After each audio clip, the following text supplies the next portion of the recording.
వెయ్యేళ్ల కిందట కట్టిన ఆలయం 217 అడుగుల ఎత్తులో ఆలయ గోపురం గ్రానైట్తో కట్టిన మహాశివాలయం దేశంలోనే అతిపెద్ద శివలింగం ఉన్న ఏకైక ఆలయం ఇలా ఎన్నో విశేషాలే కాదు నేలను తాకని గోపురం నీడ 20 అడుగుల నందీశ్వరుడు ఆలయం అడుగున రహస్య సొరంగాలు నందీశ్వరుడి ఆలయానికి అబ్బురపరిచే చెక్కు చెదరని పెయింటింగ్ ఇలాంటి అంతు చిక్కని రహస్యాలు కూడా ఉన్నాయి అదే తమిళనాడు తంజావూరులోని బృహదీశ్వర ఆలయం 1000 ఏళ్ల కిందట చోళులు నిర్మించిన శివాలయం ఆలయంలో 29 అడుగుల ఎత్తైన మహాశివలింగం శివుని ముందు 25 టన్నుల ఏకశిలా నంది విగ్రహం ఈనాటికి చెక్కు చెదరని 13 అంతస్తుల గ్రానైట్ కట్టడం ఆలయ నిర్మాణానికి 1,30,000 టన్నుల గ్రానైట్ వాడకం నాణ్యమైన గ్రానైట్ శిల ఎక్కడిదో అంతు చిక్కని రహస్యం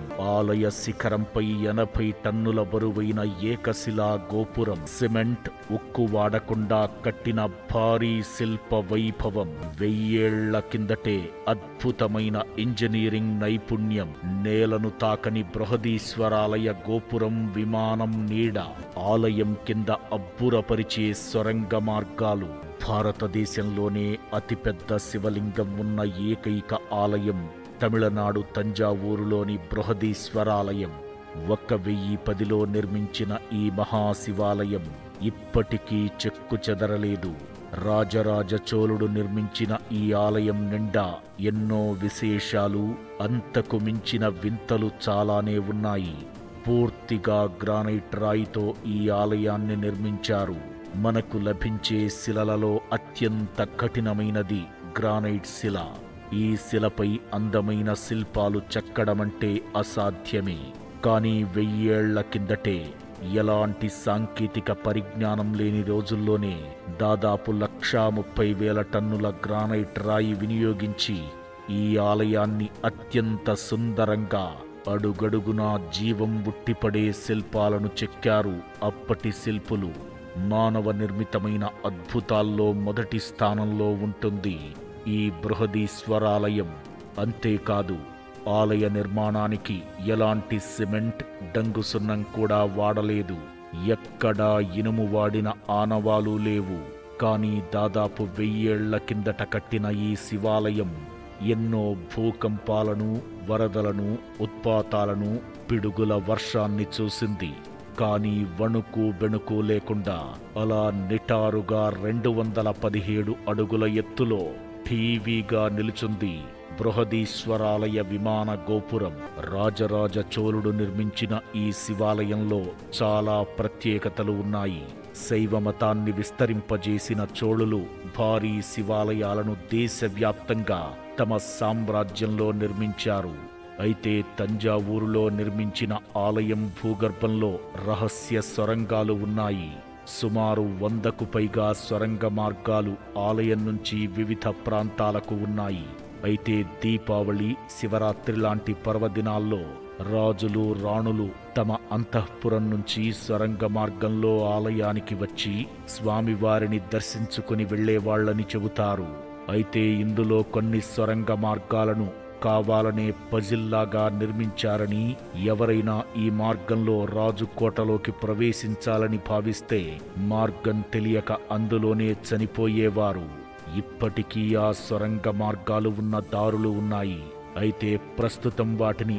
భద్రతా కారణాలతో మూసివేశారు కానీ పండుగ రోజుల్లో రాజు ఆ మార్గాల్లోనే వచ్చి 29 అడుగుల శివలింగానికి అభిషేకం చేసేవారని చెబుతారు చరిత్రకారులు ఆలయ శిఖరంపై 80 టన్నుల విమాన గోపురాన్ని నిర్మించడమే ఓ ఇంజనీరింగ్ అద్భుతం అంత ఎత్తుకు 80 టన్నుల బరువైన శిలను తీసుకెళ్లడమే అసాధ్యం అలాంటిది ఆ గోపురం కోసం శిలను అక్కడికి తరలించి అందంగా చెక్కడం మహాద్భుతం అయితే అంత బరువైన ఆలయ గోపురం నిర్మించడానికి ఓ ఆధ్యాత్మిక కారణం చెబుతారు పండితులు 29 అడుగుల ఎత్తైన మహాశివలింగం ఏర్పాటు చేయడం వల్ల గర్భగుడిలో లెక్కలేనంత పాజిటివ్ ఎనర్జీ తయారవుతుందని పూజలు చేసే సమయంలో అది రెట్టింపవుతుందని, దాన్ని తట్టుకుని ఆలయ మంటప గోపురం నిలబడేందుకు 80 టన్నుల విమాన గోపురాన్ని నిర్మించారని చెబుతారు ఆ గుడి గురించి తెలిసిన పండితులు. అంతేకాదు, ఇది శివుడు నిత్యం ఉండే మేరు పర్వతాన్ని తలపిస్తుందని చెబుతారు. అందుకే ఈ ఆలయాన్ని దక్షిణాది మేరు పర్వతం అంటారు. అంతేకాదు, మంత్రాలతో వచ్చే పాజిటివ్ ఎనర్జీ గుడిలో ఉండి 4 వైపులా భక్తులకు ప్రసరించేందుకే గోపురాన్ని బరువుగా నిర్మించారని చెబుతారు. ఆనాటి శిల్పుల అద్భుతమైన పనితీరుకు ఆలయంపై చాలా ఆనవాలు కనిపిస్తాయి. ఆలయం చాలా విశాలంగా నిర్మించారు. అక్కడ ఆలయంలో ఎవరైనా మాట్లాడినా అది రీసౌండ్ రాదు. అంటే అంత విశాలంగా కట్టడంతో పాటు శిల ఎంపికలోనూ అంత శ్రద్ధ తీసుకున్నారు. అయితే ఆలయం బయటి ప్రాకారంపై ఒకచోట టోపీ ధరించి టీషర్టు వేసుకున్న వ్యక్తి శిల్పం కనిపిస్తుంది. అయితే 1003 సంవత్సరంలో ఈ ఆలయాన్ని నిర్మించడంతో అప్పుడు తంజావూరు పర్యటనకు వచ్చిన ఒక యూరప్ దేశస్థుడిని చూసి అప్పటికప్పుడు అతని శిల్పాన్ని చెక్కినట్టుగా చెబుతారు. అయితే ఇది బ్రిటిష్ వారి పాలనా సమయంలో ఒక శిల్పం విరిగిపోతే దాన్ని కొత్త శిల్పంతో రిప్లేస్ చేశారని మరో కథ కూడా ప్రచారంలో ఉంది. బృహదీశ్వర ఆలయ నిర్మాణానికి రాళ్లెత్తిన కూలీలు ఎవరు? అసలు లక్షల టన్నుల గ్రానైట్ను ఎక్కడి నుంచి తెచ్చారు? ఎలా తెచ్చారు? అసలు గుడిని కట్టేందుకు ఎన్నాళ్లు పట్టింది? అప్పట్లో గుడి నిర్మాణానికి ఎలాంటి టెక్నాలజీ వాడారు? ఇప్పటి ఇంజనీర్లకు అంతు చిక్కని అబ్బురపరిచే నిర్మాణాన్ని 1000 ఏళ్ల కిందటే అసలు ఎలా కట్టారు? బృహదీశ్వరాలయం ఓ ఇంజనీరింగ్ అద్భుతం. ఆలయానికి గ్రానైట్ శిలలను ఎలా తరలించారు, సిమెంట్ ఉక్కు వాడకుండా ఎలా నిర్మించారు, అప్పటి శిల్పులు భారీ బరువులను ఎలా మోశారు, మంత్రాలు చదివి బండరాళ్లను పైకి ఎత్తేశారా, రాళ్లను తేలికగా మార్చే మూలికలు ఏమైనా ఉన్నాయా, అసలు గుడి కట్టేందుకు ఎన్నాళ్లు పట్టింది, ఆలయంపై చెక్కిన వందలాది పేర్ల వెనుక మర్మమేంటి, నాణ్యమైన గ్రానైట్ శిలతో నిర్మించిన ఈ ఆలయం ఓ అద్భుతం అంటారు ఈ తరం ఇంజనీర్లు. గ్రానైట్ శిలలను చెక్కడమే చాలా కష్టం. సాధారణ శిల మాదిరిగా ఈ శిలపై చెక్కడం అంత తేలిక కాదు. అలాంటిది టన్నుల కొద్దీ బరువుండే శిలలపై భరతనాట్యంలోని భంగిమలు చెక్కడం చాలా కష్టం. ఏమాత్రం తేడా వచ్చినా ఆ శిల్పం పనికి రాకుండా పోతుంది. క్లిష్టమైన పనులను అప్పటి స్థపతులు ఎలా చేశారనేది మాత్రం ఎవరికీ అర్థం కాని విషయం. అంతేకాదు, ఈ శిలలను ఎక్కడి నుంచి తరలించారనేది ఇప్పటికీ ఓ మిస్టరీనే. ఎందుకంటే ఆలయ నిర్మాణానికి సుమారు 130,000 టన్నుల గ్రానైట్ను వాడారు. కానీ అసలు తమిళనాడులోని తంజావూరు పరిసరాల్లో సుమారు 75 కిలోమీటర్ల పరిధిలో ఎక్కడా గ్రానైట్ క్వారీలు లేవు. మరి ఇంత పెద్ద మొత్తంలో గ్రానైట్ శిలను ఎక్కడి నుంచి తరలించారు అనేది ఎవరికీ అంతు చిక్కని విషయం. అయితే ఆలయం కోసం సుమారు 75 నుంచి 100 కిలోమీటర్ల దూరంలో ఉన్న 3 ప్రాంతాల నుంచి గ్రానైట్ శిలలను తెప్పించారంటారు. తిరుచిరాపల్లి, నర్తమలై కొండల నుంచి గ్రానైట్ శిలలను తెప్పించారు. అయితే భారీ శిలలను తరలించడానికి ఇప్పటిలాగా క్రేన్లు లేవు. రోడ్డు మార్గంలో ఈ శిలలను తరలించడానికి వాహనాలు కూడా లేవు. అయితే ఎడ్ల బండ్లు, ఏనుగుల సాయంతో భారీ బండరాళ్లను ఆలయ ప్రాంగణానికి తరలించినట్టు చెబుతారు. ఇందుకోసం భారీ కాయులైన మనుషులతో పాటు 1000 ఏనుగులు, 5000 గుర్రాలను వినియోగించారని ఓ అంచనా. అప్పటి రాజ్యాలలో ఏనుగులను, గుర్రాలను విరివిగా ఉపయోగించేవారు. యుద్ధాల కోసం ఓ బలగం ఉంటే ఇలాంటి పనుల కోసం మరో బలగం ఎప్పుడూ సిద్ధంగా ఉండేదని, అలాంటి ఏనుగులతోనే ఈ పని చేశారని చరిత్రకారుల అంచనా. ఒకవేళ ఇది నిజమే అయినా ఈ గ్రానైట్ శిలలను తరలించడానికి చాలా సంవత్సరాలు పడుతుంది. కానీ 1003లో మొదలైన ఆలయ నిర్మాణం 1010 నాటికి పూర్తయినట్టు అప్పుడు చెక్కిన శాసనాల ద్వారా తెలుస్తోంది. అంటే ఇంత భారీ ఆలయాన్ని కేవలం 7 ఏళ్లలో నిర్మించినట్టుగా తెలుస్తోంది. మరి గ్రానైట్ రాళ్లను తరలించడానికి ఎంత కాలం పట్టింది? అలా తెచ్చిన రాళ్లను శిల్పులు చెక్కడానికి ఎంత సమయం పట్టింది? వాటిని 217 అడుగుల ఎత్తుకు ఎలాంటి క్రేన్ల సాయం లేకుండా ఎలా తరలించారు? ఇలా ప్రతి ఒక్కటి ఈ ఆలయంలో ఆశ్చర్యానికి గురి చేస్తూనే ఉన్నాయి. ఎంతమంది శాస్త్రవేత్తలు పరిశోధనలు చేసినా ఆలయ నిర్మాణం ఎలా జరిగింది అనేది మాత్రం ఎవ్వరూ చెప్పలేకపోతున్నారు. అయితే స్థానికంగా మాత్రం కొన్ని కథలు ప్రచారంలో ఉన్నాయి. గుడి చుట్టూ మట్టి పోసి దాని చుట్టూ ఘాట్ రోడ్డులా ఏర్పాటు చేసి ఏనుగులు గుర్రాల సాయంతో చుట్టూ తిరుగుతూ కొండను ఎక్కినట్టుగా ఆలయం పైకి బండరాళ్లను తరలించేవారు. అంతేకాదు, గోపురంపై ఉన్న ఏకశిలను పైకి తరలించి పైనుంచి చెక్కుతూ కిందికి వచ్చారని చెబుతారు. అలా బరువైన బండరాళ్లను 217 అడుగుల ఎత్తుకి ఎత్తారని స్థానికులు చెబుతారు. అయితే శివభక్తులు చెప్పే వాదన మరోలా ఉంది. ఎంత బరువైన శిల అయినా భక్తితో ఎత్తితే గాల్లోకి లేస్తుందని చెబుతున్నారు.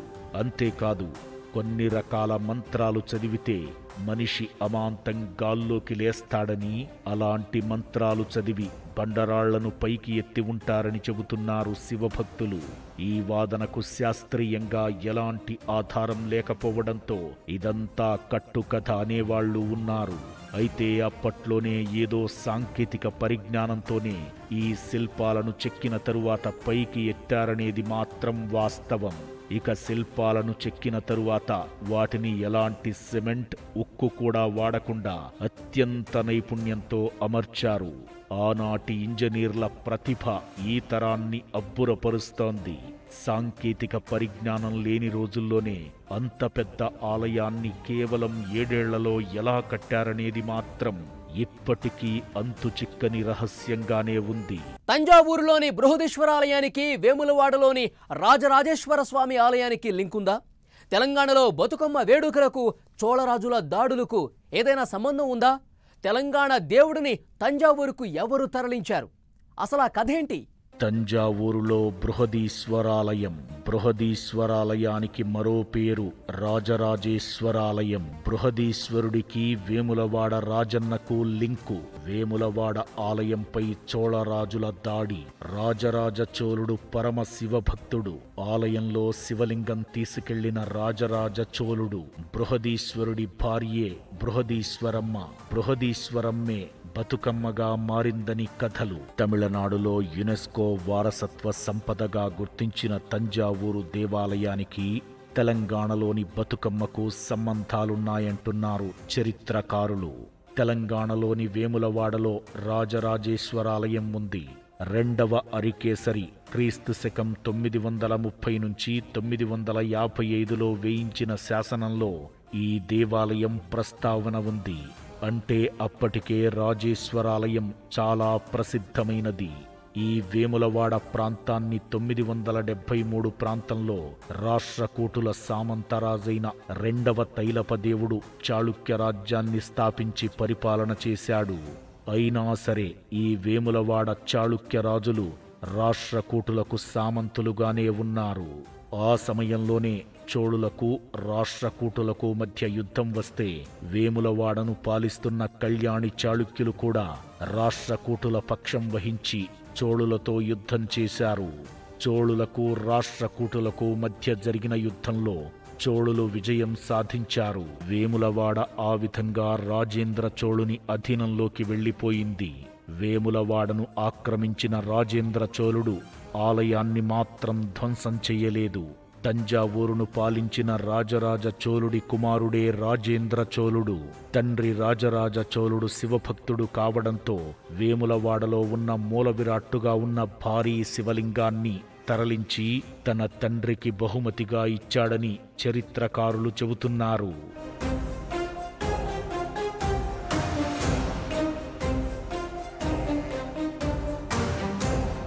శివభక్తుడైన రాజరాజ చోళుడు ఆ మహాశివలింగానికి 1003వ సంవత్సరంలో దేవాలయం నిర్మించడం ప్రారంభించాడు. 7 ఏళ్ల నిర్మాణపు పనుల అనంతరం 1010లో లింగ ప్రతిష్టాపన జరిపి గోపుర కలశాభిషేకాలు నిర్వహించినట్లు శాసనాలు పేర్కొంటున్నాయి. అంతేకాదు ఈ బృహదీశ్వరాలయాన్ని వేములవాడ చాళుక్య దేశంపై జరిపిన దండయాత్రలో సాధించిన ధనంతో నిర్మించినట్లు అక్కడి శాసనాలలో పేర్కొన్నారు.